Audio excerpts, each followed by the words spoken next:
Eh bien, bonjour. Désolé pour ce petit couac de démarrage qui n'était pas de mon fait. Mais bon, voilà, ça arrive. Et donc, je suis ravi d'être devant vous pour cette conférence et vous présenter peut-être un aspect inattendu ou moins connu de l'Amazonie, qui a été longtemps rejeté par arrogance et par dédain à un monde de sauvagerie. Euh, je me souviens quand j'ai commencé il y a 40 ans à travailler sur l'archéologie amazonienne, la première question qui venait, et puis depuis 40 ans, qui venait à l'esprit des gens, c'était qu'est-ce que tu trouves là-bas? Il n'y a rien. Alors moi, j'adore ce genre de questions avec la réponse dedans. On m'expliquait qu'il n'y avait rien à trouver. Donc, je perdais mon temps. Mais ça remonte à loin, parce qu'à 40 ans, quand j'ai décidé de trahir les Mayas où j'avais commencé en maîtrise, et après j'ai décidé de faire l'Amazonie, quand j'ai eu l'occasion d'y aller, mon professeur de l'Université de Paris m'a dit mais laisse tomber, ça n'intéresse personne, tu n'auras jamais de boulot.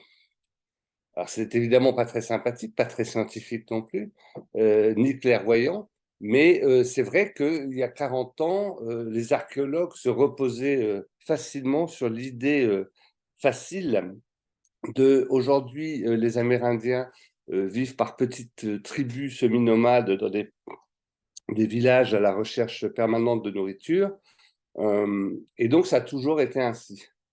Alors, c'est très confortable comme idée de se dire ça, sauf que si vous allez aujourd'hui au Guatemala et que vous voyez un paysan maya, il n'aura pas grand-chose à voir avec les somptueux mayas d'avant le contact. On sait qu'il s'est passé quelque chose et ce quelque chose, c'est une catastrophe épidémique qui a tué une grande partie de la population, 85 à 90%. De même, dans les Andes, le paysan quichua n'a pas grand-chose à voir avec les glorieux Incas. Pareil, il s'est passé quelque chose. Mais on ne veut pas l'admettre pour l'Amazonie. Alors qu'en Amazonie aussi, s'est passé quelque chose qui a tué 85% qui s'appelle l'homme blanc, hein, qui a été la première grande pandémie de l'Amazonie, puisque aussi 85% de la population s'est effondrée en moins de deux siècles. Et une des choses que j'ai essayé de faire en arrivant sous les tropiques, c'est d'adapter la méthodologie de l'archéologie qui me semblait mal fonctionner, en tout cas celle que j'avais apprise sur mes fouilles en Europe, s'adapter assez mal à la réalité amazonienne. Et petit à petit, j'en suis venu à regarder peut-être plus le paysage que les tessons de céramique, qui finalement étaient assez peu bavards, alors que le paysage disait des choses. Il faut juste apprendre. Et apprendre, là, le grand avantage qu'on a, c'est d'avoir les héritiers des populations précolombiennes, même si elles sont différentes, elles ont la même expérience, 13 000 ans d'occupation de la forêt et d'adaptation à la forêt et je dirais de relations privilégiées avec la forêt. Et ça prend du temps à apprendre. Je suis toujours un jeune novice, un jeune padawan dans cette approche. Euh, mais j'ai pu repérer deux, trois trucs. Et ça a commencé en Guyane quand j'ai voulu faire des survols en avion, en ULM exactement, pour chercher des traces. L'archéologie dans les années 80, l'archéologie aérienne démarrait en France, et donc j'ai voulu essayer là-bas. Bon, évidemment, il y a toujours les bonnes âmes qui m'ont dit ça ne vaut pas le coup, tu verras que la canopée, la végétation cache tout. Alors moi, j'écoute toujours les conseils, hein, mais je suis assez sage pour jamais en tenir compte. Et donc, j'ai fait mes survols aériens et découvert des milliers de buts agricoles qui étaient à peine visibles au sol et qui étaient une trace vraiment de l'empreinte passée des premiers habitants. Donc, alors, attendez, ça marche pas. Voilà. On a tendance à voir cette forêt de façon assez homogène. Et une espèce de, l'Amazonie est faite de paradoxes euh, assez forts. Peut-être à cause de sa taille démesurée. En tout cas, on a toujours tendance à avoir une forêt homogène, touffue, impénétrable.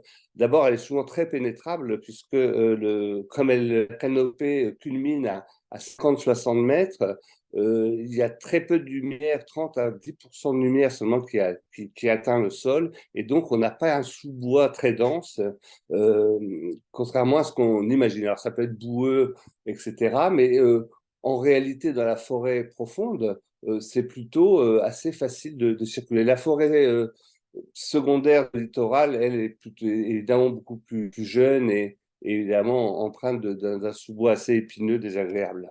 Mais en général, la forêt est facile à circuler. Et puis, nous, autant les Amérindiens avaient su créer une interaction intime avec la forêt, nous, on a une autre approche, hein, beaucoup plus expéditive à tout point de vue. On y va carrément à la tronçonneuse, c'est beaucoup plus simple. Et nous faisons fructifier cette forêt en la tuant. C'est un principe de base que nous avons et ça marche très bien. Mais j'aimerais bien vous la présenter avant qu'il n'y en ait plus, parce que c'est un peu ce qui nous menace de façon de plus en plus critique. Vous savez, c'est un peu comme cette horloge qui a été créée avant l'apocalypse.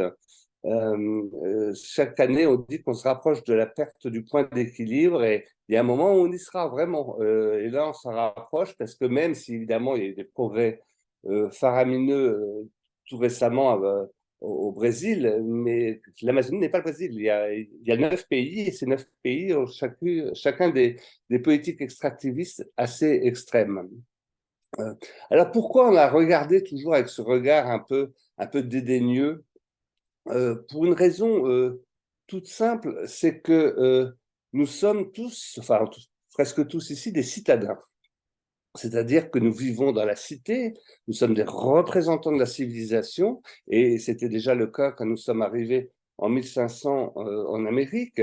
Et on a été, Christophe Colomb a tout de suite cru être arrivé au paradis terrestre quand il a croisé au large du Venezuela, dans le delta de l'Orénoque, donc sur l'Amazonie. Et donc, nous rejetons un peu cette forêt qui est évidemment l'inverse de la civilisation, est peuplée de sauvages. Sauvages, on se rappelait, ça vient de Selvaticus, qui a donné aussi forêt, en espagnol notamment.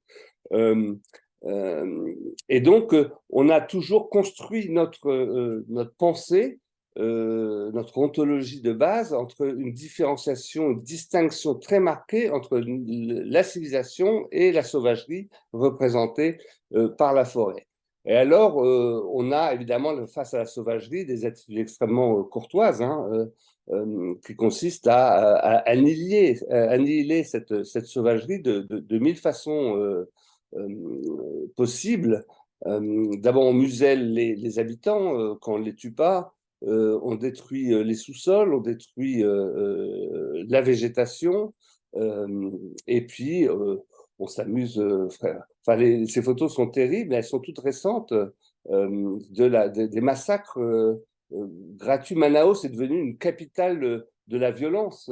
Manaus a explosé démographiquement. Manaus qui est au centre de l'Amazonie. Et il y a un très bon photographe qui a fait un livre sur Manaus.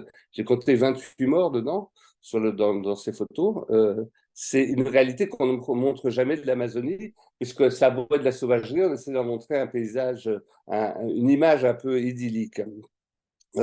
Et finalement, en la déforestant, on est en train de tuer un écosystème, un biotope extraordinaire qui est, ça a été démontré dans un article qui est sorti la semaine dernière dans Nature, sur l'impact de la forêt sur le climat, et notamment cette forêt amazonienne qui est la plus grande derrière la forêt boréale et qui donc ont des fonctions essentielles et qu'on est en train ça s'appelle scier la branche à laquelle on est sans vouloir faire d'association rapide, c'est exactement ce qui se passe.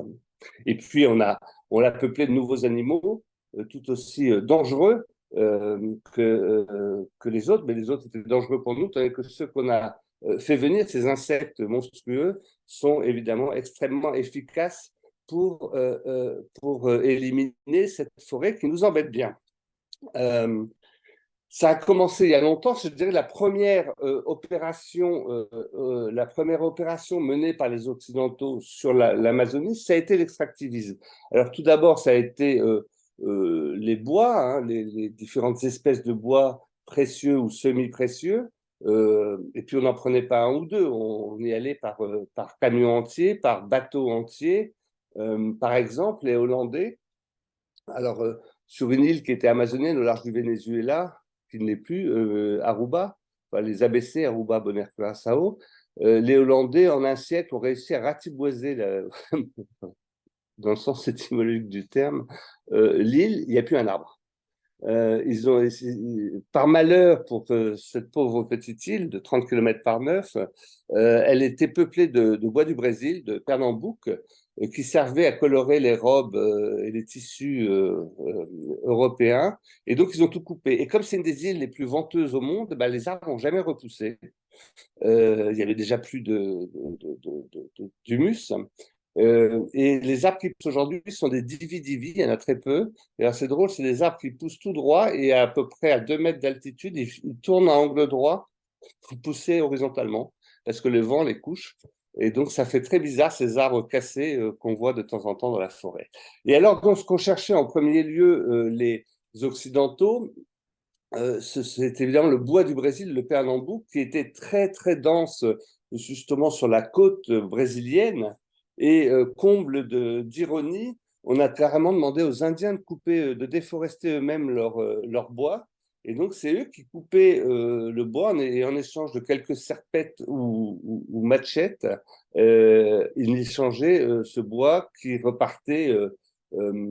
Alors c'était une entreprise gigantesque, hein. Je vous parlais des Hollandais, eux, ils avaient compris un système, ils arrivaient dans leur colonie avec les soutes lestées de briques faites de l'argile du Rhin, et ils construisaient leurs bâtiments sur place et ils repartaient avec du bois semi-précieux pour lester de nouveau leurs bateaux.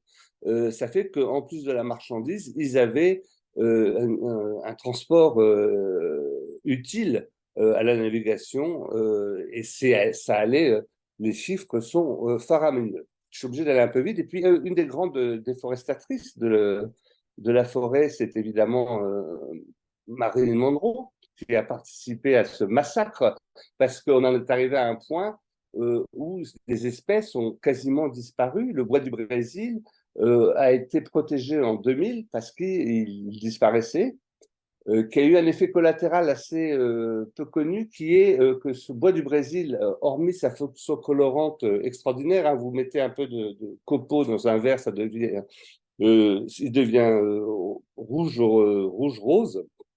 Euh, ce bois est aussi celui qui est utilisé par les archetiers pour faire les archets de violon.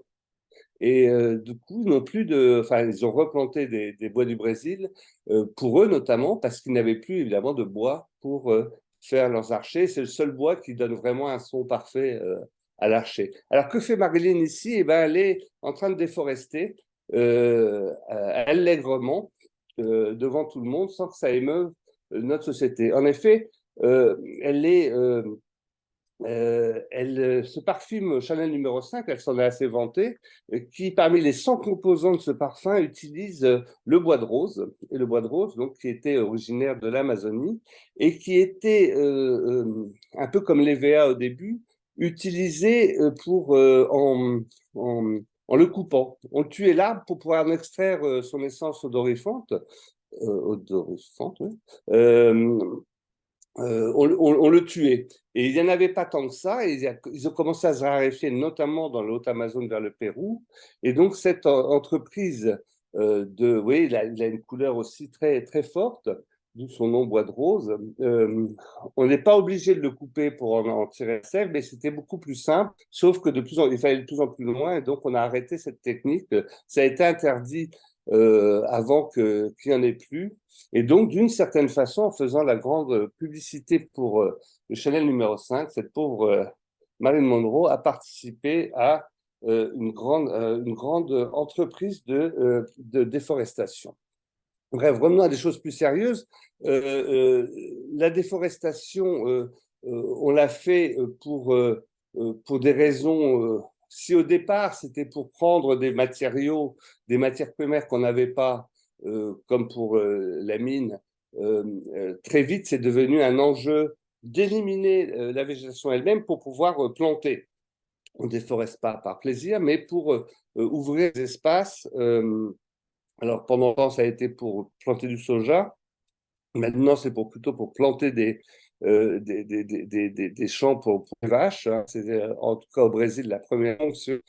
Euh, et vous pouvez voir que, alors j'ai mis les chiffres que jusqu'en 2021 parce qu'ils sont édifiants. Alors, je vous rassure que depuis un an, ça s'est de nouveau énormément effondré, cet extractivisme, en tout cas au Brésil. Mais on parle toujours de Brésil. Ça n'a pas faibli en Bolivie, ça n'a pas faibli au Pérou, ça a augmenté fortement ça a augmenté fortement à, comment ça s'appelle, en Colombie. Euh, la moitié de l'Amazonie couvre évidemment s'étend sur le Brésil, mais il y a tout le reste qui est aussi, et en Guyane, on n'est pas exemplaire non plus.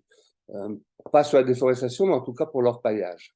Toujours est-il que les premières victimes de cette déforestation, ce sont évidemment les autochtones, les habitants de la forêt, qui sont évidemment organisés en milices pour défendre la déforestation sauvage, parce qu'ils ne sont pas seulement déforestés, ils sont aussi assassinés. Quand on veut déforester quand on veut récupérer une mine dans l'Amazonie, c'est souvent en territoire amérindien. Donc le plus simple, c'est quand même de les éliminer. Et là, ils se défendent pour leur vie aussi. Comme je disais, nous avons été la pire pandémie de tous les temps en Amazonie. Euh, Finalement, les autochtones ont retrouvé la terre confisquée. Pourquoi? Pour quelques haches, machettes, couteaux et verroteries. Alors, les premières verroteries, c'était des chapelets de verre qu'on échangeait contre des animaux, des bois, enfin toutes les productions de l'Amazonie. Et c'est vrai, il faut reconnaître que dans ce cas-là, celui qui a fait le plus de mal, c'est quand même l'évangélisateur sous toutes ses formes, sous de toutes les obédiences. Et il n'y a qu'à voir aujourd'hui ce qui se passe au Brésil. On vend le Christ à toutes les sauces, mais pas pour le grand bien des populations locales.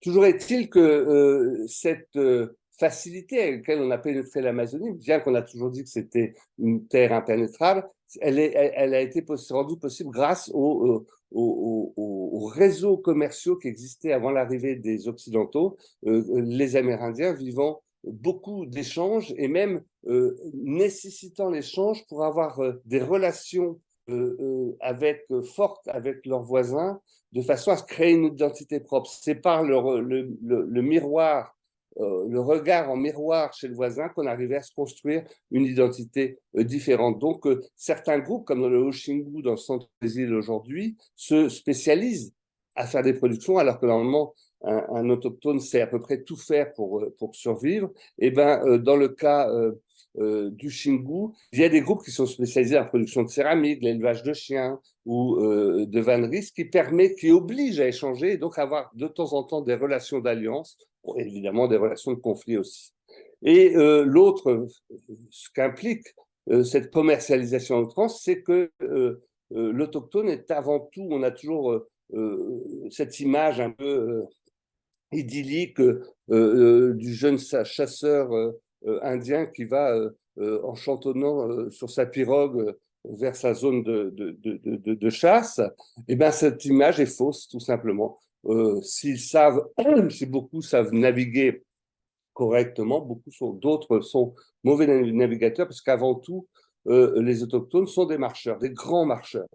Et le terrain, il arpente de long et en large. Et on retrouve archéologiquement ces routes, parfois, soit ce sont des routes creusées, comme ici en bas à gauche dans le sud-ouest Brésil, soit ce sont des routes, ou alors en Équateur, ici, vous voyez des routes creusées, et soit ce sont des routes surélevées qui vont traverser, comme ici en Bolivie, traverser dans les Llanos de Moros, traverser les zones inondées pour marcher tranquillement. Donc, non seulement ils sont des marcheurs, mais vous allez voir aussi qu'ils sont des terrassiers énormes.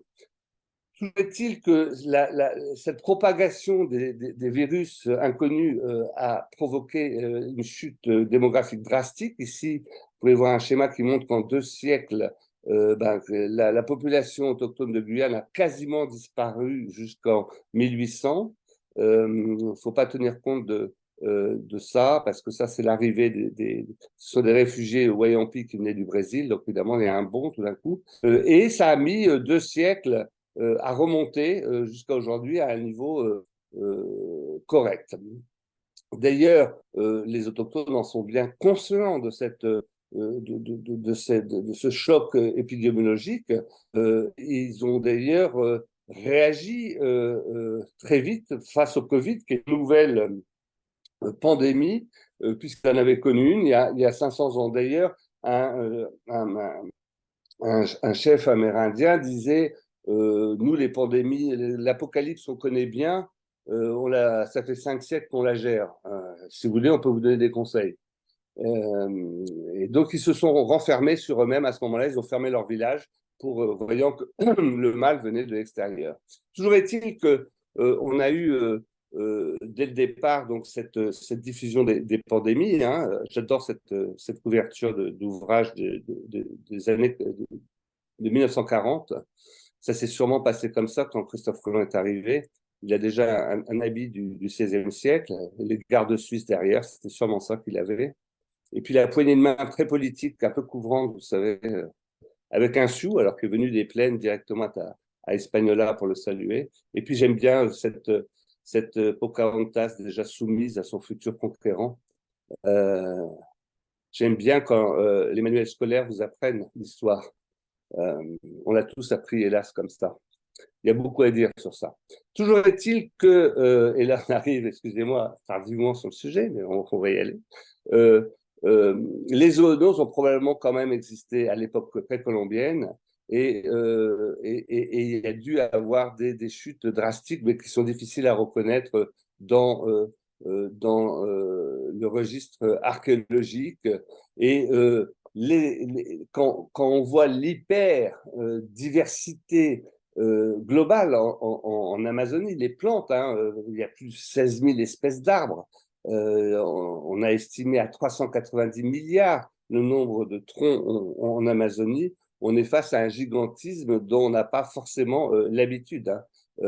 Et puis, alors, depuis 2000, il y a une révolution dans l'archéologie où on a regardé de plus en plus de paysages et notamment, il y a un apport assez significatif des paléobotanistes de tout poil, si je puis dire, qui se sont investis dans cette recherche et grâce à aussi le progrès des techniques de reconnaissance des espèces, notamment des espèces domestiquées, que ce soit par les grains d'amidon, les phytolithes ou même le pollen, on arrive à avoir une histoire à chaque fois locale du paysage sur les derniers millénaires.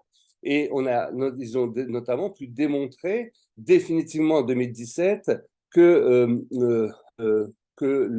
la forêt n'est pas primaire, mais en partie seulement, hein, c'est important, dans certaines régions, le fruit des actions humaines anciennes qui a transformé le couvert végétal, favorisant certaines espèces et en empêchant d'autres, et notamment sur les sites archéologiques, on va trouver non pas du 6% de plantes utiles ou utilisables par l'homme, mais des pourcentages qui peuvent atteindre 40 ou 60%. Et cette flore transformée perdure à travers le temps.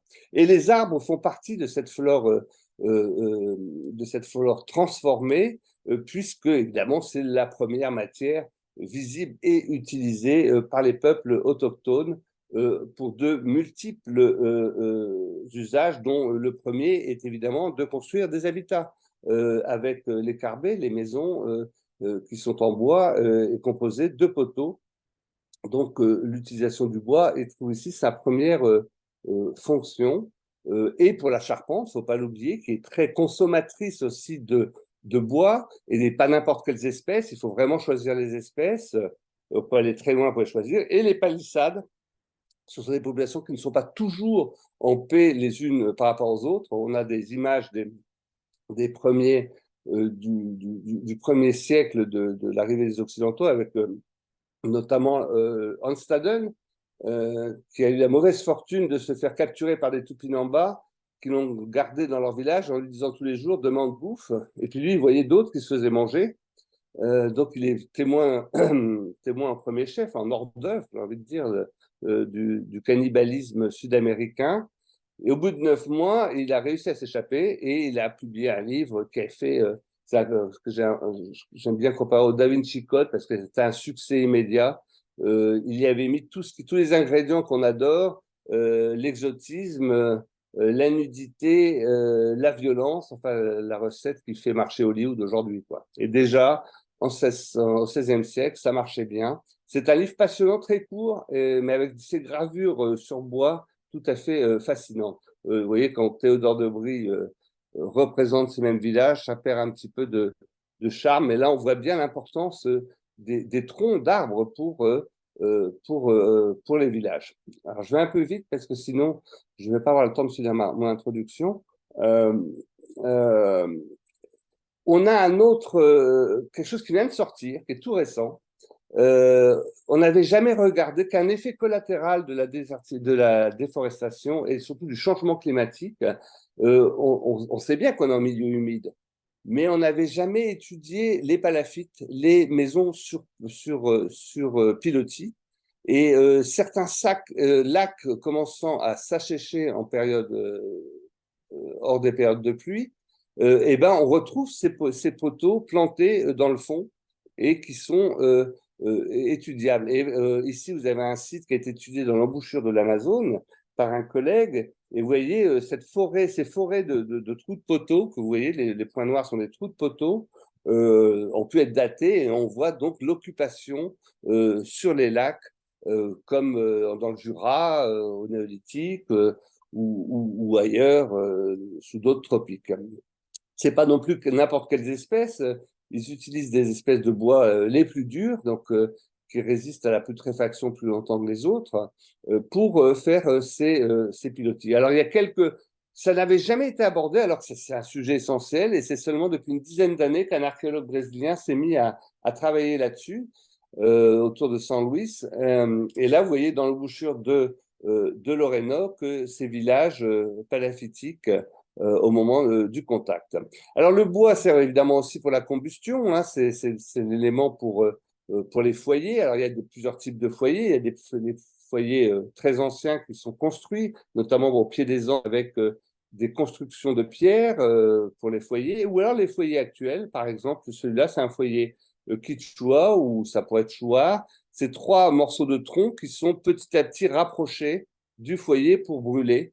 On a Comme ça, on n'a pas alimenté le foyer, on rapproche les 3 troncs petit à petit au fur et à mesure de la combustion, ce qui permet aussi de poser un récipient au milieu pour la cuisson. Je vais un peu vite. La pirogue, c'est aussi, je vous ai dit que ce n'étaient pas des grands navigateurs, mais ça servent quand même, notamment ceux qui vivent sur le littoral ou le long des grands fleuves, sont d'excellents navigateurs, mais la pirogue, ça demande aussi un investissement à fabriquer conséquent, avec toujours des bois évidemment choisis. Ici, c'est rare qu'on retrouve du bois millénaire en archéologie, mais on a une chance, deux sources assez inespérées. D'une part, euh, les musées européens qui ont collecté, alors notre goût de la violence s'exprime très bien dans la colonisation lorsque les prêtres notamment ont échangé, ou les premiers explorateurs ont échangé des armes avec les Amérindiens, des arcs ou des massues.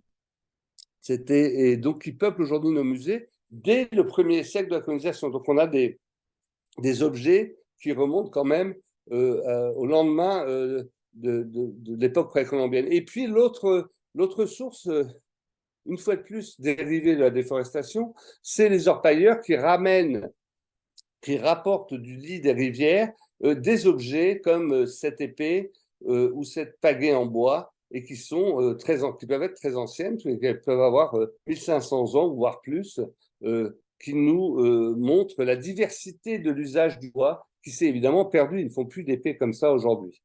C'est toujours des bois, une fois de plus, très durs, qui sont utilisés, hein, des bennes verts ou des bois de ce genre. Alors que pour les pagaies, on va prendre plutôt des bois légers. Faire une pagaie, c'est pas n'importe quoi, ça peut être une arme, hein. Certaines pagaies sont comparées à des raies mortelles, et ont même la forme parfois comme celle-ci, un peu, vous voyez, elle a une forme d'une raie avec les deux petites ailettes derrière. Et donc, la pagaie, si elle ne vous veut pas, ben, vous ne pourrez rien faire, vous ne pourrez pas naviguer. Donc, ce n'est pas des objets anodins. Toujours est-il qu'on voit parfois des traces de cet usage du bois, de bois comme matière première pour faire de l'outillage. Ici, vous le voyez très bien, qu'on s'est servi sans tuer l'arbre. On a juste pris ce dont on avait besoin. Vous voyez ici les deux morceaux qui ont été extraits pour faire sans doute des palettes ou des petits outils allongés, comme une hache, par exemple, cette hache de pierre, des acoulios, qui servait vraiment à battre l'arbre après. En tout cas, ce qui a beaucoup servi, ce sont les palmiers. Les palmiers, il y a près de 100, il y a plus de 2000 espèces en Amazonie. Le palmier, c'est le premier arbre qui va être utilisé par les populations qui arrivent il y a 13 000 ans dans la forêt. C'est vraiment l'arbre anthropisé par principe, et qui a servi, qui a été utilisé dans tous les sites les plus formatifs. Jusqu'à nos jours, c'est une plante essentielle. Et d'ailleurs, chaque palmier a un nom. Il n'y a pas dans le vocabulaire autochtone, dans les vocabulaires, il y a quand même 350 langues qui sont parlées, mais il n'y a pas de terme générique pour palmier. Chaque arbre est désigné sous un nom. On ne les a pas regroupés. C'est tellement important. C'est comme le terme neige en Alaska qui a toutes sortes de termes alors qu'on n'en a qu'un. Et ben là, c'est pareil pour les palmiers. Chaque palmier a un nom en fonction de son usage. Et tous les arbres ont des noms, ça ce sont des dessins autochtones, hein, ont des noms particuliers, tous ont des usages particuliers. Ce qui est intéressant dans cette série de dessins, c'est de voir que certains sont visiblement associés avec des animaux, des oiseaux, des singes, et donc cette intimité, cette relation forte entre animaux et plantes est marquée, incrustée dans l'esprit amérindien. Et non seulement les êtres vivants, ce sont les plantes et les animaux, mais aussi les esprits de la forêt. Toutes ces plantes ont un esprit tutélaire, une espèce de gardien, qui sont invisibles à l'humain, sauf après prise de psychotropes ou grâce aux rêves des chamans. Ces êtres sont honorés et on ne va pas couper un arbre sans en demander l'autorisation. On va pas ouvrir un champ sans avoir demandé l'autorisation à la mère. C'est parfois une simple petite offrande, hein, une petite figurine modelée dans de l'argile et enterrée, ou des petits cailloux que la paysanne va enterrer aussi pour éviter que la terre absorbe, avale ces plantes. Il y a cette interaction très forte de respect, surtout d'égalité. Les autres êtres vivants considérés comme vivants, il n'y a pas de hiérarchisation. Ils sont nos partenaires dans la vie. Enfin, je ne veux pas détailler ça, c'est un peu long. Alors, toujours, l'arbre est aussi fournisseur de nourriture, soit les larves de longicorne qui sont délicieuses, hein, ou le miel, notamment les mélipones, le miel dont sont très friands les Amérindiens. L'arbre, c'est aussi une petite friandise qu'on peut manger crue ou cuite, hein. C'est délicieux, on va dire. Un peu gluant, mais délicieux. Le miel, alors, c'est des sociétés qui sont fanatiques, des peuples fanatiques du miel en Amazonie, mais le sucre est un peu l'ennemi de la biodiversité. Pas le sucre du miel, un autre sucre est l'ennemi de la biodiversité, le sucre, la fructose, la fructine est un ami de la diversité, puisque les principaux disséminateurs de plantes, mammifères disséminateurs de plantes en Amazonie sont les enfants. Les enfants passent leur temps à grignoter des fruits. Il y a toujours des arbres fruitiers autour de la maison, autour des villages, et ils passent leur temps à cueillir des centaines de fruits différents, à grignoter tout. Et ils participent comme ça. Je vous parlais de ce changement du faciès floristique autour des sites archéologiques. Ben, les enfants sont des grands acteurs puisqu'ils passent leur temps à rejeter des pépins et des noyaux autour du village. Et donc, la composition même de la couverture végétale est transformée par la même. Cette pratique est hélas en train de disparaître. Et bien dommage parce qu'ils ne se gavent plus de fruits, mais on les a noyés sous des tonnes de barres chocolatées et autres saloperies. Et hormis les dents gâtées et carriées, ça évidemment freine énormément cette dissémination naturelle. C'est une calamité. Et puis le diabète qui explose dans le monde amérindien aujourd'hui.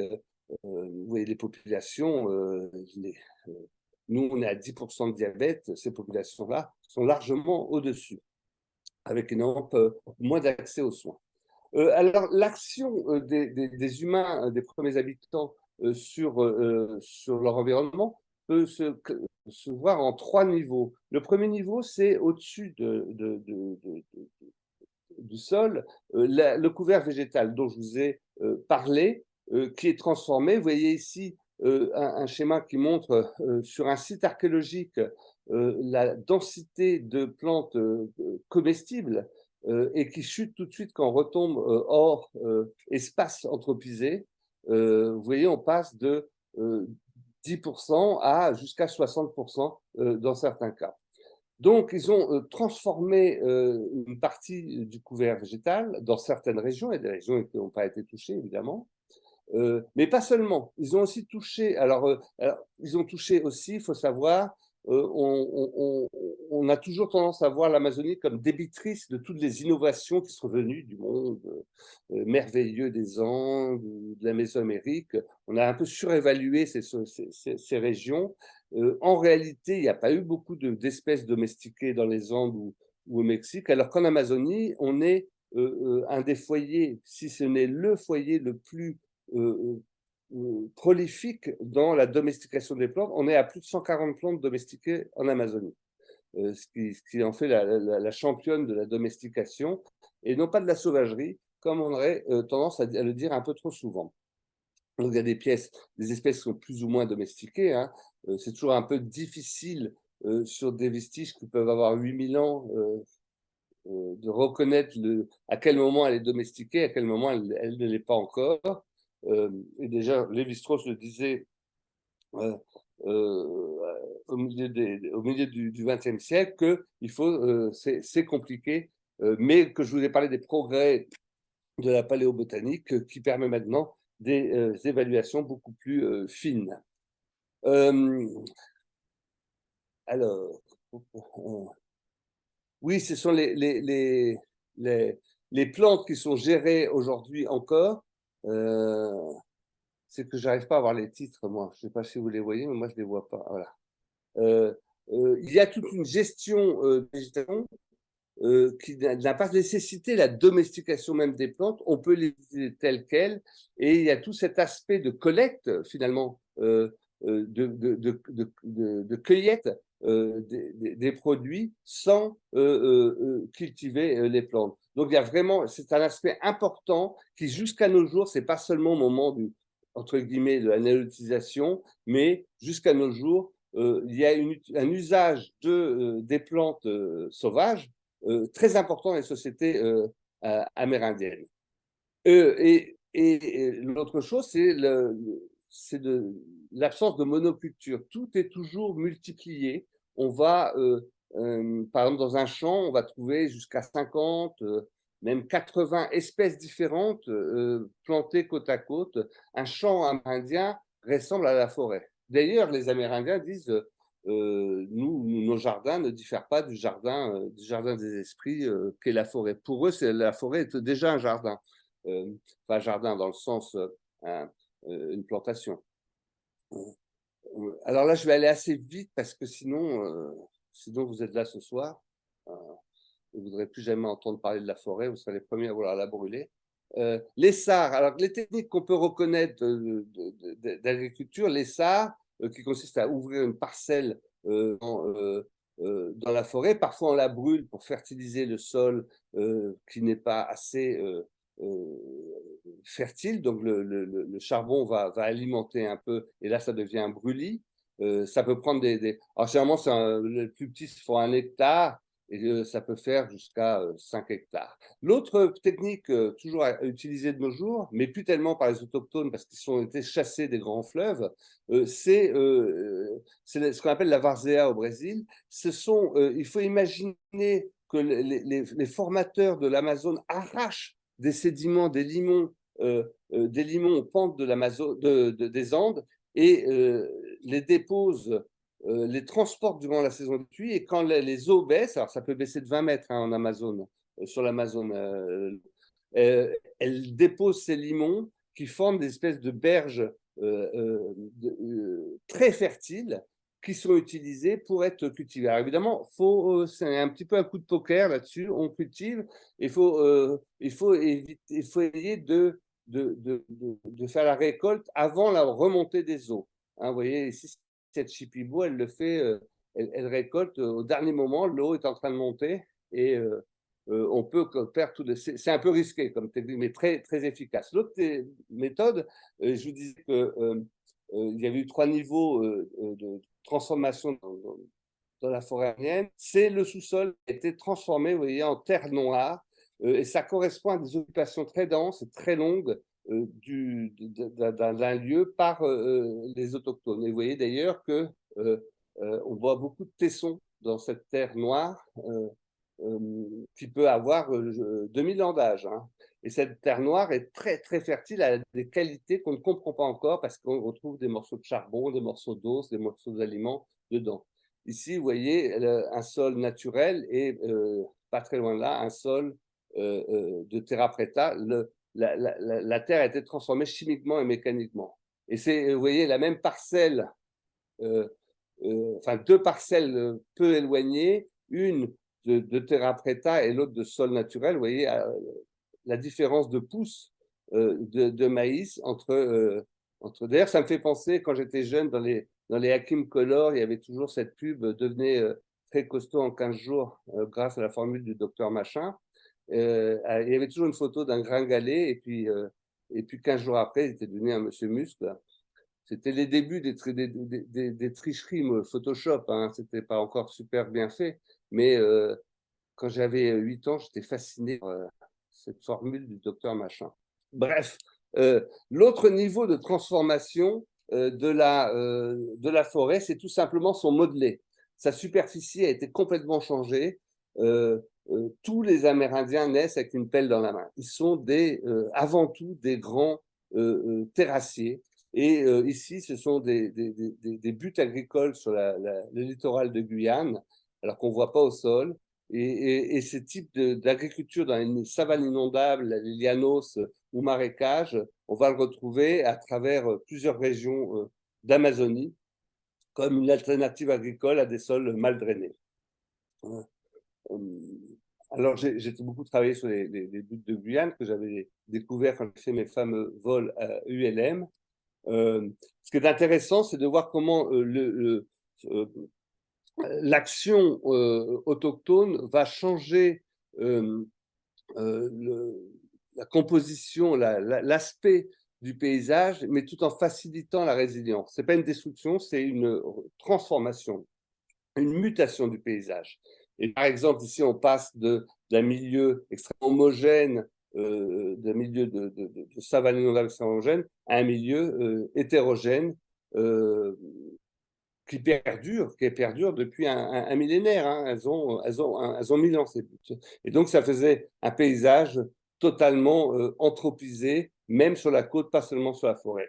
Et je terminerai justement. Guillaume parlait du Science, hein, qui est sorti il y a 3 semaines, et je rajoutais un petit peu pour vous montrer un peu ce qui a été trouvé là-bas, en pleine forêt.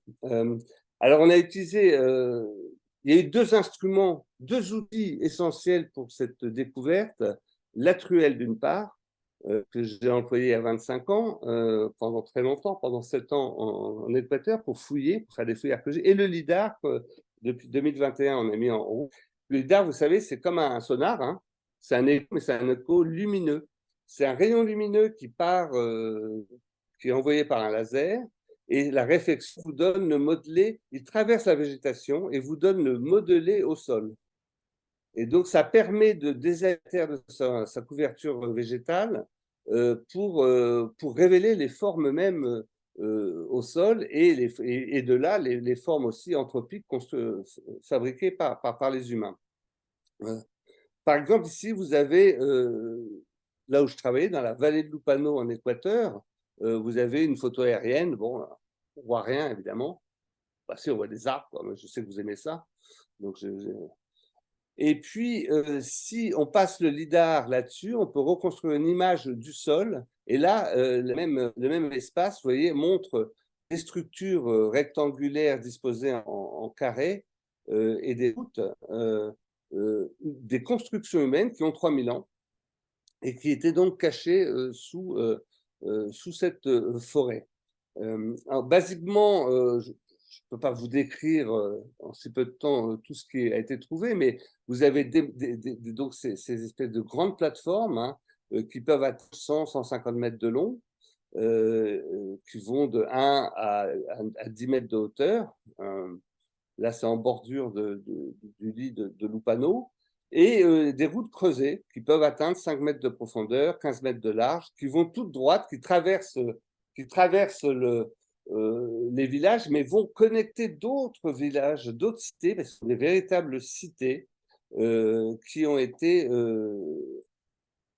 construites il y a 2 à 3 000 ans.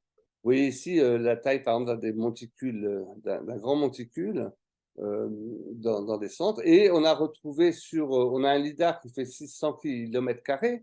On a plus de 6500 plateformes qui ont été identifiées. Alors, il y en a sûrement d'autres qu'on ne voit pas, hein, qui sont basses et qu'on voit moins bien. Et ça fait évidemment cette organisation, vous voyez, il y a des zones urbaines qui sont connectées, ça c'est la grande découverte du lidar, par des routes creusées qui filent tout droit. Et alors, les routes droites, ce n'est pas un truc amazonien. Les routes sont plutôt sinueuses, logiquement, parce que c'est accidenté, c'est plus facile, et on marche très bien, même sans route. Ces routes ont une fonction de voie de connexion, évidemment, de communication, mais pas seulement. Pourquoi les faire si droites, à couper les ravines, couper les collines, alors qu'il aurait été si simple de suivre le mode naturel du paysage? Et bien, c'est à mon sens, imprimer une identité de la relation privilégiée avec d'autres cités. C'est pour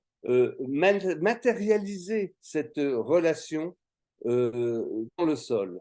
Et donc, la connexion est aussi symbolique, l'alliance, elle est symbolique. Comme il y a un exemple actuel, ce sont ces villages, j'en ai montré un tout à l'heure, des villages annulaires de grandes maisons avec des routes rayonnantes dans le Haut-Xingu, au Brésil, et qui sont toutes droites, qui font 40 mètres de large. Il n'y a aucune raison de faire une route de 40 mètres de large. C'est parce qu'elle symbolise, il y a des processions, il y a une relation cérémonielle avec le voisin, et c'est ce qu'elle représente. En tout cas, ce réseau Vière, pour la petite histoire, il est beaucoup plus dense. Il était beaucoup plus dense il y a 3000 ans que le réseau Vière actuel de la même région. Par exemple, ici, on a un site qui s'appelle Quilamopé. Je vais vous montrer un peu en quoi ils ont transformé complètement le paysage. Vous avez ces petites plateformes disposées en carré, avec parfois une plateforme centrale qui sont habitationnelles.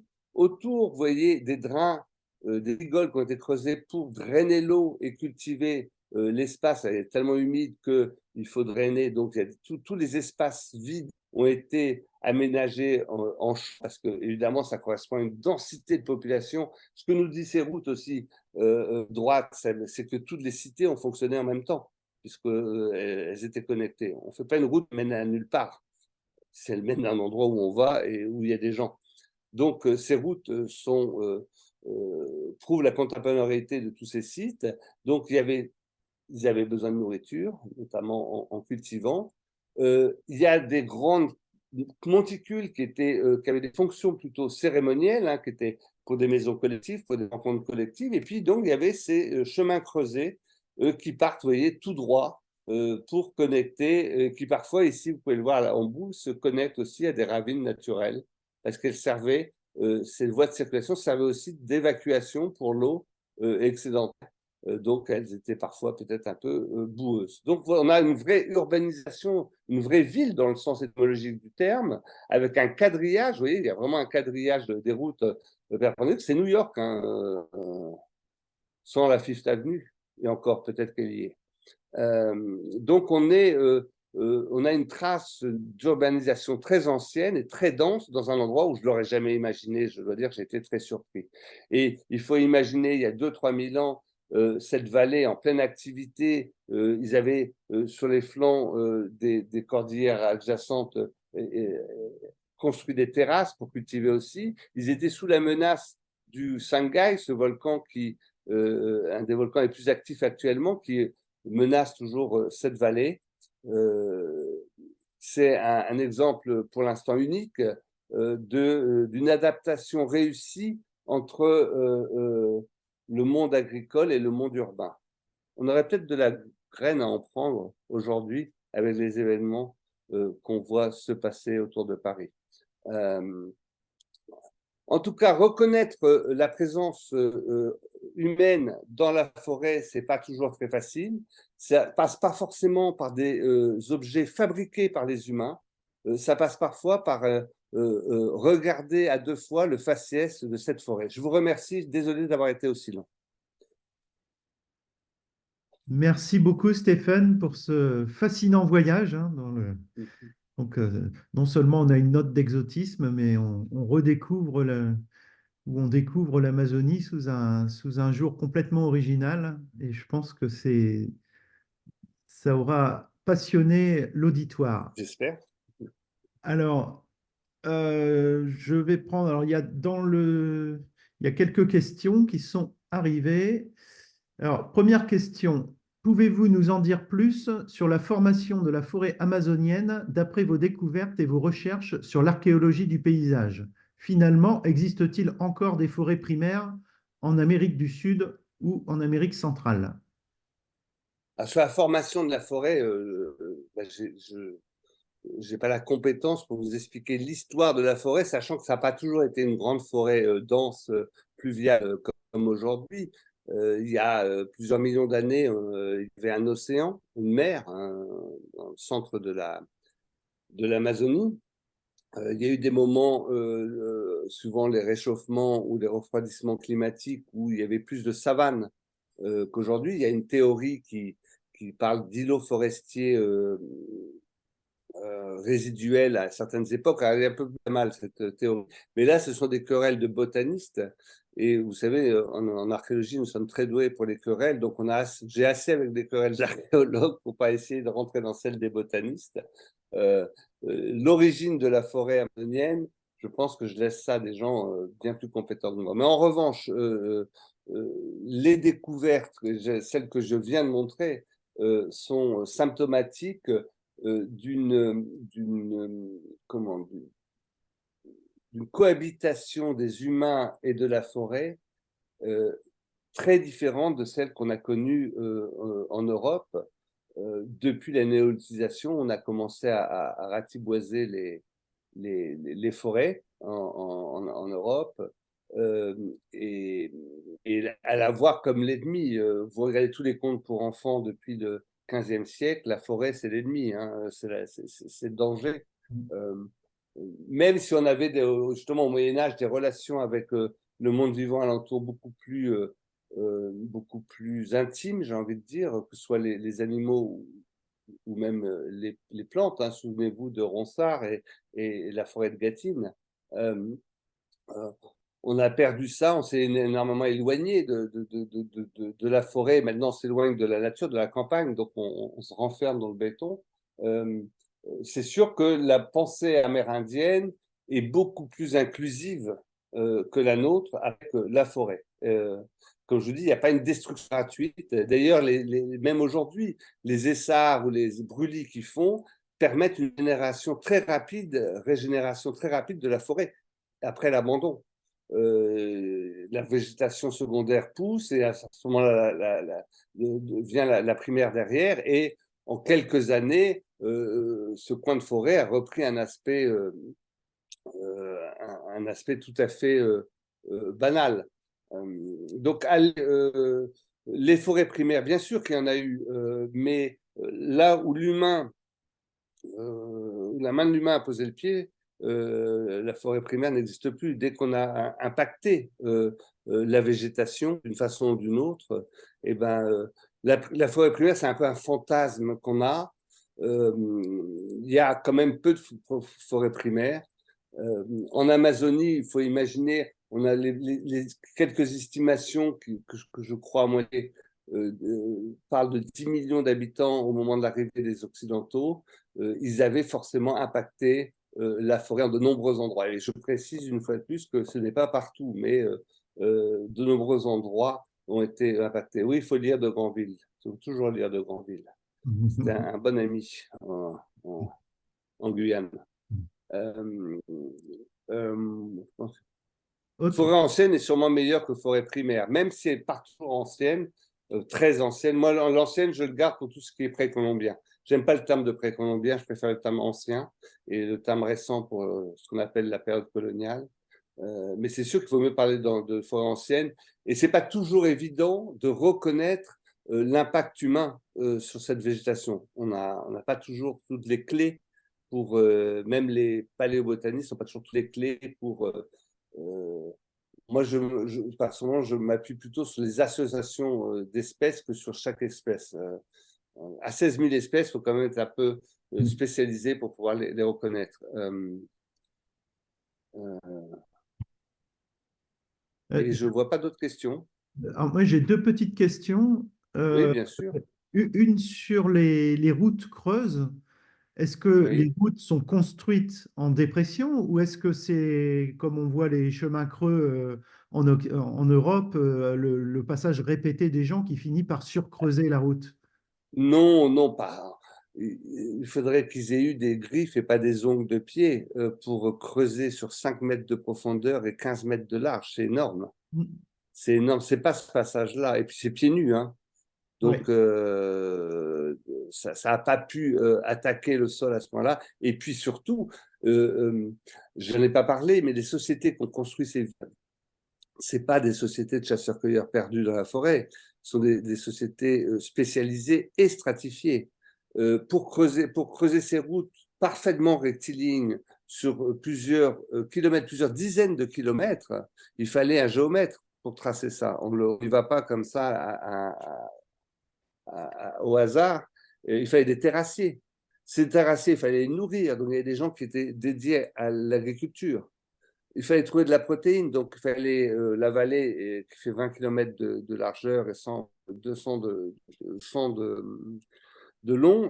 Ben, il n'y avait sûrement plus beaucoup de mammifères, donc il fallait pêcher probablement. Et pêcher, je ne sais pas si vous avez vu, mais ce sont des falaises à pic de 70 à 100 mètres de hauteur. Donc il fallait des gens qui se spécialisent dans la pêche.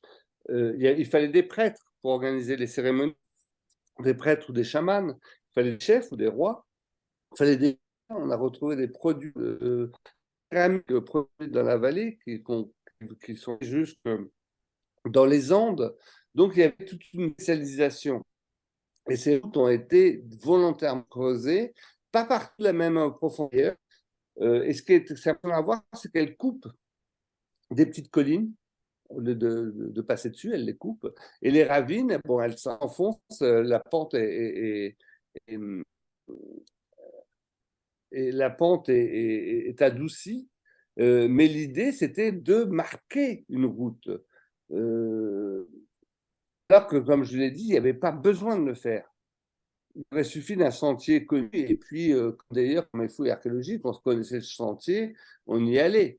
Et je ne pense pas que ce soit le passage de milliers d'habitants qui a pu imprimer comme en effet, je vois à quoi vous faites allusion en Europe, notamment en Allemagne, il y a eu des travaux sur ces routes creusées. On n'est pas dans cette conformation-là, parce que justement, il y a une géométrie qu'on ne va pas forcément retrouver sur les autres routes. Euh, L'autre Est-ce petite que, question technique que j'avais, c'est oui, par rapport au lidar, parce que autant quand on fait du lidar en forêt tempérée à visée archéologique, on attend qu'il n'y ait plus de feuilles aux arbres. Là, en région équatoriale, évidemment, on a tout le temps des feuilles aux arbres. Et donc, le lidar est assez puissant pour traverser la... Enfin, il a oui, suffisamment oui, d'impact au sol où il faut c'est vraiment des ça. zones qui sont déjà altérées, non? Or, c'est vrai que c'est pas toujours aussi évident que ça en a l'air. Il y a des milliers de rayons qui sont lancés, donc pas entre les feuilles, ou traversent les feuilles, mais quand c'est très foresté, alors dans une aire, la vallée de Lugano, elle a été déforestée, donc il y a des aires qui ont été plantées d'herbes à vache, de gramalotés qui grimpent à 2 mètres d'altitude, de hauteur. Donc il y a des zones ouvertes. Mais quand il reste des zones très forestées d'autres très forestées. Et là, l'image est moins précise. Euh, le dernier site que j'ai montré, il y a, au sud, on voit les monticules, mais c'est toujours très clair. Et puis, un autre problème à travailler au pied des Andes, c'est que surtout quand il y a des creux ou des élévations, on perd en qualité d'image aussi. Donc, il vaut mieux un paysage plat pour avoir une nouvelle image. Mais là, on a déjà des images exceptionnelles, quoi. Mais Oui. c'est vrai que le couvert forestier peut être un frein. Alors que euh, euh, quel est l'avenir? Eh ben, je ne sais pas si je vois de l'avenir pour tous ces pauvres gens. Mais ça, c'est trop triste de dire ça.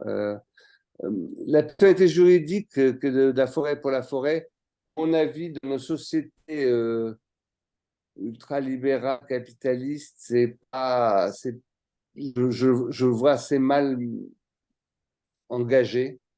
Je suis pas sûr qu'on ait les mêmes avancées d'esprit qu'en Nouvelle-Zélande, où ils ont donné une personnalité scientifique à la rivière Wanganui. Je suis pas sûr qu'on va y arriver. Ça reste un vœu pieux. Et c'est vrai que les populations autochtones sont très résilientes, mais il y a un moment où ça va craquer.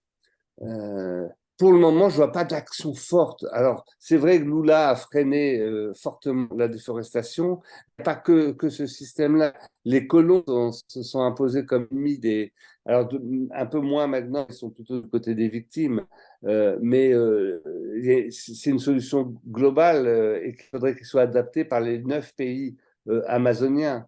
Euh, Nous, on désigne facilement du doigt les coupables, mais on regarde pas, on balaye pas devant notre porte, où en Guyane, il y a un vrai drame écologique qui se joue avec le mercure et l'orpaillage illégal. Qui est je ne dis pas que c'est facile à régler, mais tant que ces problèmes-là ne sont pas réglés, on peut voir un avenir assez sombre pour l'Amazonie. Je suis désolé, je suis mal être optimiste sur ce thème. Euh, alors, les terrassements actuels, c'est intéressant de poser ça. Euh, il y a toujours un petit peu de terrassement dans un village. La première chose qu'ils font, c'est de creuser une rigole autour, au pied du toit une espèce de caniveau au pied du toit des maisons pour évacuer l'eau. Euh, mais il y a plus cette qualité exceptionnelle de terrassement. Vous voyez, il faut dire les a sortis de tous les endroits intéressants où ils étaient. Ces sociétés qui ont construit des grands monticules, comme dans l'embouchure de l'Amazone ou alors dans les Moros, elles sont plus là. Donc, c'était des lieux qui étaient investis par ces grandes sociétés. Elles n'étant plus là, on a perdu cette capacité à réunir beaucoup de monde et faire des grandes monumentales. Donc, si évidemment ils savent encore manier la terre, c'est pas pour des grandes œuvres. Mais j'ai toujours tendance à écouter aussi beaucoup ce que disent les habitants Par exemple, quand je travaillais en Guyane, dans les années 80, j'ai trouvé les buts et après, bon, je suis parti ailleurs et je suis revenu pour un nouveau projet, justement pour les dater. Et j'arrive un jour à côté de Kourou et je vois des buts agricoles, les mêmes, cultivés. Je me dis, ça y est, les Indiens sont revenus, c'est incroyable. Et en réalité, je cherche les paysans qui travaillaient là et c'était des Haïtiens qui immigraient depuis peu et qui, la méthode des champs surélevés, ils la connaissent très bien, ils la pratiquent beaucoup en Haïti. Et je pense qu'ils avaient vu les buttes dans les marécages, ils ont fait la même chose. Alors, elles étaient plus petites, elles étaient un milieu moins inondable. Euh, et donc, ça, j'ai beaucoup parlé avec eux pour apprendre un peu sur cette technique. Et tout ce que je savais, alors évidemment, l'arrogance du scientifique blanc s'est exprimée en toute beauté. Un jour, j'en vois un qui était en train de creuser un canal pour drainer l'eau et il était tout tordu son canal. Il partait en zigzag, c'était n'importe quoi. Et j'arrive, je lui dis, bah, tu perds beaucoup d'énergie et de temps pour faire ça. Si tu le fais tout droit, ça sera beaucoup mieux. Alors, ces gens-là sont souvent très gentils. Ils me disent, oui, oui, vous avez raison, mais je vais quand même continuer à le faire de façon sinueuse parce que ce que je veux, moi, c'est freiner l'eau pour qu'elle puisse pénétrer dans le sol et qu'elle ne s'évacue pas trop vite. Et donc, parfois, c'est intéressant, enfin, parfois, c'est tout le temps intéressant d'écouter ceux qui font et pas ceux qui disent. Et donc, on apprend en tout cas beaucoup plus. Et, euh, et donc, cette technique pourrait être évidemment appliquée aujourd'hui, mais on en a. D'abord, j'avais fait un gros projet interdisciplinaire pendant 5 ans euh, et international, mais je n'avais pas trouvé d'agronome de terrain. Tous les agronomes, vous alliez à AgroParisTech, ils étaient dans les bureaux, mais ils n'allaient pas sur le terrain. Et il y a eu un moment dans l'agronomie où il y a eu un creux où ils n'étaient plus sur le terrain. Et j'arrivais pas à en trouver un qui était prêt à m'accompagner. En plus, sous les tropiques, parce que je voulais faire des champs expérimentaux et choses comme ça, et j'ai jamais pu mener ça à bien. On m'a dit que de nouveau, ils allaient sur le terrain, qui est pour moi indispensable. Et donc, les terrassements de cette dimension, non, il n'y en a plus. Il n'y en a plus, hélas.